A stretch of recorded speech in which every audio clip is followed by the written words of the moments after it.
श्री शिवाय नमस्तुभ्यम दोस्तों, हर हर महादेव।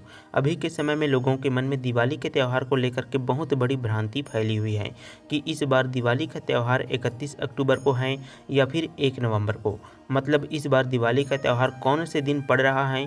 बहुत से लोगों ने और बहुत से पत्रकारों ने लोगों के मन में कन्फ्यूजन पैदा कर दिया है, क्योंकि कुछ लोगों ने कह दिया है कि इस बार दिवाली का त्यौहार जो है वो 31 अक्टूबर को मनाया जाएगा और कुछ लोग कह रहे हैं कि दोस्तों 1 नवंबर को दिवाली का त्यौहार मनाया जाएगा। तो आखिर सच्चाई क्या है, कौन से दिन आपको दिवाली का त्यौहार मनाना चाहिए? तो यहाँ पर हम आप लोगों को एक बात बताते हैं दोस्तों, दिवाली का त्यौहार उसी दिन आप लोगों को मनाना चाहिए जिस दिन सभी लोग, पूरा भारतवासी लोग जो है वो दिवाली का त्यौहार मनाते हैं, है ना। उसी दिन ही आप सभी लोगों को दिवाली का त्यौहार मनाना चाहिए। और आज के समय में यूट्यूब पर आप लोगों को दिवाली के त्यौहार के बारे में अलग अलग तिथि और अलग अलग समय बता दिया जाता है, जिसके कारण आप लोग जो है वो कन्फ्यूज हो जाते हो। और कोई सा भी दिन जो आपके गांव के लोग दिवाली का त्यौहार मनाते हैं उसी दिन भी आप लोग दिवाली का त्यौहार मनाने लग जाते हो। लेकिन दिवाली के त्यौहार को ऐसा बिल्कुल भी नहीं करना चाहिए, क्योंकि दिवाली का त्यौहार एक ऐसा त्यौहार है दोस्तों जिस दिन भगवान श्री राम जी का आगमन आपके घर पर होता है ना। और दिवाली के त्यौहार के दिन भगवान श्री राम जी अयोध्या आए हुए थे, तो पूरे भारतवासी को सिर्फ और सिर्फ एक ही दिन सभी लोगों को एक साथ मिल करके दिवाली का त्यौहार मनाना चाहिए, है ना दोस्तों। तो इस वीडियो में हम आप लोगों को एकदम सटीक जानकारी देने वाले हैं कि आप लोगों को दिवाली का त्यौहार कौन से दिन में मनाना चाहिए और आखिरकार कौन से दिन में दिवाली का त्यौहार पूरे भारत के लोग मानेंगे इस बार, है ना। तो दोस्तों, नवरात्रि के त्यौहार के बाद 10वें दिन दशहरा का त्यौहार मनाया जाता है और दशहरा के 20 दिनों के बाद दिवाली का त्यौहार मनाया जाता है। इस प्रकार से भी आप लोग गणना करके दिवाली का त्यौहार की सही तिथि और सही समय मालूम कर सकते हैं। और यहाँ बात सदियों से चलती आ रही है दोस्तों, आपके घर के जो बड़े बुजुर्ग जन होंगे वह इन बातों को अवश्य ही जानते होंगे। तो दोस्तों, आखिर दिवाली का त्यौहार कौन से महीना में पड़ती है वह भी हम आपको इस वीडियो में बता देते हैं। देखो, कार्तिक महीने में दिवाली का त्यौहार मनाया जाता है। तो कार्तिक महीने के कृष्ण पक्ष की जो अमावस्या होती है दोस्तों, है ना, उसी दिन हमारी दीपावली का त्यौहार मनाया जाता है। उसी दिन दीपावली का त्यौहार पड़ता है। और 31 अक्टूबर के दिन आपको कैलेंडर में भी साफ साफ दिखाई दे रहा होगा कि दोपहर 3:54 से अमावस्या का समय प्रारंभ हो रहा है। और अमावस्या की तिथि मतलब दोस्तों दिवाली की तिथि माना जाता है, क्योंकि कार्तिक के महीने में कृष्ण पक्ष की जो अमावस्या होती है उसी अमावस्या को ही दिवाली का त्यौहार मनाया जाता है। और उसके बाद में उस अमावस्या तिथि का जो समाप्ति होगा वहाँ 1 नवंबर को हो जाएगा, है ना, सुबह के समय। अब दोस्तों, यहाँ पर आप लोगों के मन में एक और प्रश्न आ रहा होगा कि 31 अक्टूबर को शाम के समय दिवाली का समय शुरू हो रहा है और 1 नवंबर को जो अमावस्या है वहाँ ख़त्म हो रहा है ना। तो मतलब दोनों ही दिन आप लोग दिवाली का त्यौहार मना रहे हो, इस प्रकार से आप लोग समझ रहे होंगे, है ना। तो यहाँ बात हो गया दोस्तों, ये कैलेंडर की बात हो गया। लेकिन अब आपको सही तिथि और सही समय के बारे में हम आपको इस वीडियो में बहुत ही अच्छी तरीके से बताने वाले हैं। यहाँ पर आपको बहुत ही ध्यानपूर्वक वीडियो को देखना है, सुनना है और समझना है दोस्तों, है ना। तो यहाँ पर 31 अक्टूबर को अमावस्या की तिथि जो है वो शुरू हो जाता है दोस्तों, है ना, 3:54 पर। और यहाँ अमावस्या का जो समय है वहाँ 1 नवंबर सुबह के समय 6 बजे तक की रहने वाला है ना दोस्तों। तो ऐसे में आप लोग 1 नवंबर को सुबह 6 बजे दीपावली का त्यौहार नहीं मना सकते हैं। लेकिन 31 अक्टूबर को अमावस्या की तिथि प्रारंभ हो रहा है और आप सभी लोग जानते हैं कि अमावस्या की तिथि जब प्रारंभ हो जाता है तो दिवाली का समय जो है वो शुरू हो जाता है। और आप सभी लोग जानते हैं कि दीपावली का जो त्यौहार है वो शाम के समय यानी कि रात के समय में ही मनाया जाता है। लक्ष्मी जी का पूजन भी शाम के समय में ही किया जाता है। तो ऐसे में 31 अक्टूबर को ही आप लोगों को दिवाली का त्यौहार मनाना है। 31 अक्टूबर के दिन शाम के समय ही आप लोगों को पटाखे फोड़ना है। मतलब सीधा से बात है दोस्तों कि अमावस्या की तिथि के रात को ही आपको दिवाली का त्यौहार मनाना चाहिए। और 31 अक्टूबर के दिन ही अमावस्या की तिथि की रात जो है वो पड़ रही है। तो 31 अक्टूबर को ही दिवाली का त्यौहार आप सभी को मनाना चाहिए। और पूरे भारतवर्ष में जितने भी लोग हैं उन सभी लोगों को 31 अक्टूबर के दिन ही दिवाली का त्यौहार मनाना है। बाकी जो लोग अपने मन से दिवाली का त्यौहार मनाना चाहते हैं वहाँ 1 नवंबर को भी दिवाली का त्यौहार मना सकते हैं। लेकिन आप लोग भगवान को मानते हैं, उनके प्रति धार्मिक भावना रखते हैं, तो मुख्य जो दिन है दोस्तों दिवाली का त्यौहार का, है ना, वहाँ सिर्फ और सिर्फ 31 अक्टूबर का दिन है। उसी दिन ही आप लोगों को दिवाली का त्यौहार मनाना है। अब दोस्तों बात करते हैं 31 अक्टूबर के दिन माता लक्ष्मी जी की पूजा करने का शुभ मुहूर्त क्या है, दीपावली पूजा करने का शुभ मुहूर्त क्या होता है ना। तो दोस्तों माता लक्ष्मी जी की पूजा करने का शुभ मुहूर्त शुरू हो जाता है शाम के समय 31 अक्टूबर के दिन 6:27 से शुभ मुहूर्त शुरू हो जाता है और रात्रि में 8:32 तक यहाँ शुभ मुहूर्त रहने वाला है। तो इसी शुभ मुहूर्त के बीच में ही आपको माता लक्ष्मी जी का पूजन कर लेना है, दिवाली पूजन कर लेना है। आपको अपने घर में जितने भी जगह पर आप लोग जो दीपक जलाते हैं है ना, उन सभी जगह पर आपको दीपक प्रज्वलित कर देना है। और दोस्तों यदि आप सही तिथि सही समय पर और पवित्र भाव से माता लक्ष्मी जी की पूजा करते हैं तो माता लक्ष्मी जी आपके घर पर एक बार जरूर आते हैं, क्योंकि पूरे साल भर में मात्र एक ऐसा दिन होता है, दीपावली का दिन है ना, जिस दिन माता लक्ष्मी जी अपने भक्तों के घर में अवश्य प्रवेश करती हैं।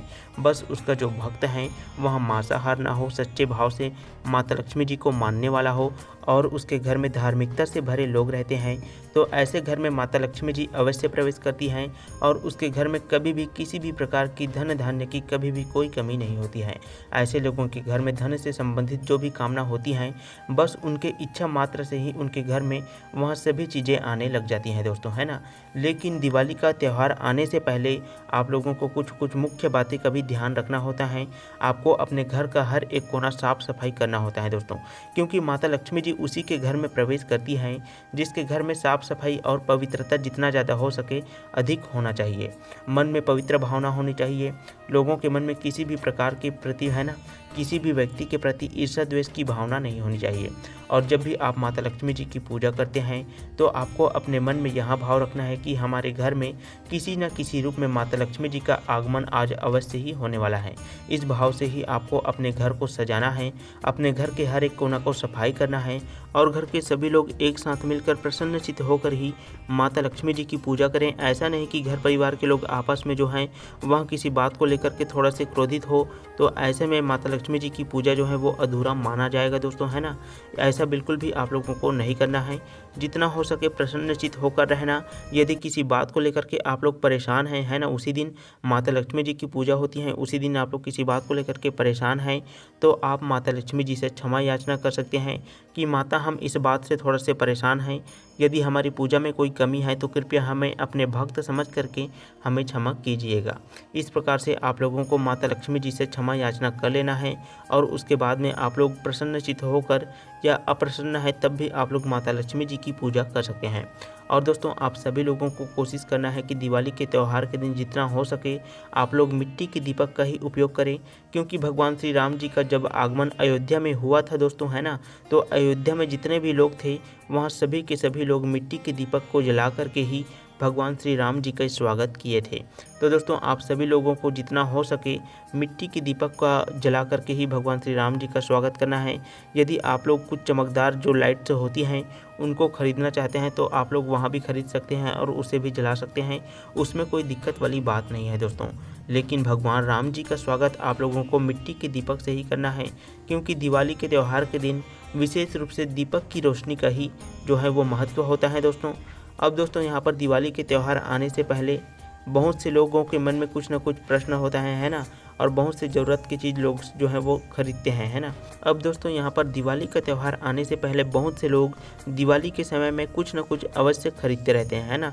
अपने ज़रूरत का सामान तो खरीदते ही खरीदते हैं। और दीपावली से पहले जो पड़ती है दोस्तों वहाँ छोटी दीपावली पड़ती है, उसके बाद में धनतेरस का भी बहुत ही शुभ महत्व होता है ना। तो ऐसे दिनों पर आपको क्या क्या चीज़ खरीदना चाहिए और क्या क्या खरीदना बहुत ही शुभ होता है उसके बारे में भी आपको बहुत ही आसान शब्दों में बता देते हैं दोस्तों। जैसे कि यदि आप लोग दीपावली का त्यौहार आने से पहले कुछ ना कुछ सामान खरीदते हैं तो उसकी पूजा का आप लोगों को विशेष रूप से ध्यान रखना है। आप धनतेरस को भी चाहें तो पूजा कर सकते हैं, चाहे तो आप छोटी दिवाली को भी पूजा कर सकते हैं। लेकिन जो मुख्य त्यौहार है दोस्तों उस दिन आप लोगों को कोई सा भी वस्तु आप लोग जो खरीद करके लाते हैं, अपनी ज़रूरत का सामान खरीद करके लाते हैं, तो उनकी पूजा आपको दिवाली के त्यौहार के दिन ज़रूर ही करना चाहिए। इससे वहाँ और भी ज़्यादा शुभ फलदायक होता है दोस्तों।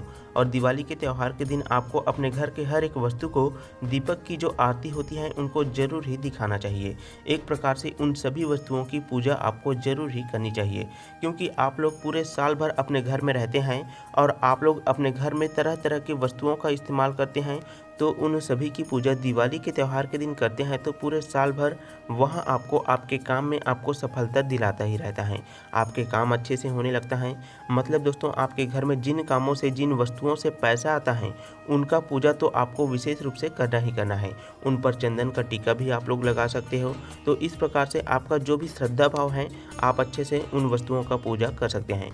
कोशिश करें कि ज़्यादा से ज़्यादा समय उस दिन आप लोग अपने घर में जिन वस्तुओं हैं, है ना, जो भी वस्तु हैं जिनसे पैसा आता है, तो आप लोग उन वस्तुओं की पूजा करने में जो आपका समय है वो व्यतीत हो। और आपके घर में जितने भी वाहन हैं जिनका आप इस्तेमाल करते हैं, उनके लिए आपको फूलों का हार तो खरीद करके लाना ही लाना है, क्योंकि वाहन में भी एक प्रकार से माता लक्ष्मी जी का ही वास होता है।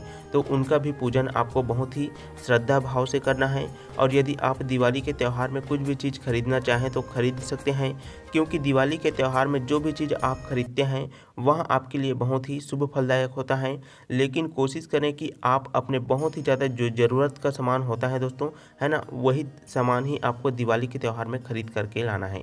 क्योंकि आप लोग यदि कोई भी सामान खरीदते हैं और एक प्रकार से उसका इस्तेमाल आप लोग नहीं करते हैं, तो वह एक प्रकार से उस वस्तु का अपमान माना जाता है, यानी कि माता लक्ष्मी जी का ही अपमान माना जाएगा। इसीलिए दोस्तों, आप लोग बहुत ज़्यादा जो ज़रूरत का सामान होता है उसी सामान को ही आपको खरीदना चाहिए। इसी के साथ दोस्तों, हम आपको एक और महत्वपूर्ण चीज़ बताते हैं। 31 अक्टूबर को आप लोग जब दिवाली का त्यौहार मनाएंगे तो लक्ष्मी जी की पूजा के समय आप लोगों को एक कमल का फूल ज़रूर लेकर आना है। आप लोग पहले से ही कमल के फूल को खरीद करके ला सकते हैं, लेकिन आपको लक्ष्मी जी की पूजा के दिन कमल के फूल को माता लक्ष्मी जी के चरणों में समर्पित करना है। इससे आपके जीवन में जो रुका हुआ काम होता है वो जल्दी से पूरा होने लग जाता है। और कमल का फूल खरीदते समय ध्यान आपको इस बात का रखना है कि आपको लाल रंग के ही कमल के फूल का इस्तेमाल करना है, क्योंकि बाजार में सफ़ेद रंग का भी कमल का फूल आता है दोस्तों, है ना। तो सफ़ेद रंग के कमल का फूल माता जी को समर्पित नहीं किया जाता है। इसीलिए दोस्तों, आपको लाल रंग के ही कमल के फूल का इस्तेमाल करना है। यदि कमल का फूल नहीं मिलता है तो आप कोई सा भी लाल रंग का फूल माता जी के चरणों में समर्पित कर सकते हैं। तो इस प्रकार से दोस्तों, हमने आपको दिवाली के त्यौहार को किस दिन आप लोगों को मनाना है उसके बारे में बहुत ही अच्छे तरीके से बता दिया है। यदि आपको कुछ भी चीज़ समझ में नहीं आता है, आपके मन में कोई भी प्रश्न है ना दिवाली के त्यौहार को लेकर के, तो आप हमें कमेंट करके पूछ सकते हैं। हम जितनी जल्दी हो सके आपके कमेंट का रिप्लाई ज़रूर देंगे। और यदि आपके मन में कोई भी प्रश्न नहीं है तो आप कमेंट बॉक्स में माता लक्ष्मी जी का नाम, प्यारा सा नाम ज़रूर लिखें, क्योंकि माता लक्ष्मी जी का नाम से ही आपके जीवन में धन वैभव से संबंधित जो कष्ट होते हैं वो बहुत ही जल्दी दूर हो जाता है। तो आप सभी को दीपावली त्यौहार की बहुत बहुत शुभकामनाएं दोस्तों, और माता लक्ष्मी जी की असीम कृपा आपके जीवन पर हमेशा ही बनी रहे। आपके जीवन में धन वैभव से संबंधित जितनी भी समस्या है वह बहुत ही जल्दी दूर हो जाए। इसी शुभ भावना के साथ में दोस्तों इस वीडियो को यहीं पर समाप्त करता हूँ।